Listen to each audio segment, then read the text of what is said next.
გავიგე რუსული რეჟიმის დასამხობად და ევროპაში მოსახვედრად პრინციპებზე, ანუ მორალზე უარის თქმა ყოფილა საჭირო. მორალზე უარის თქმა ნიშნავს რაღაც ამორალური ჩადენას. ხოდა კითხვა გამიჩნდა, ჯერ ერთი რა გინდათ ისეთ ევროპაში, რომელში მოსახვედრადაც მორალზე უარის თქმა გიწევთ. და მეორე, ლიტერატურაში მორალზე დროებით უარის თქმა რაღაც სიკეთის მისაღებად ხშირად სულის გაყიდვის ალეგორიით არის აღწერილი.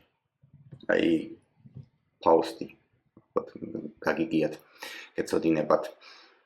სხვადასხვის გოეთეს ფაუსტში, როგორც მახსოვს, ფაუსტი მეფისტოფელეს სულს კი არ მიჰყიდის, არამედ უბრალოდ მიზლავი წააგო.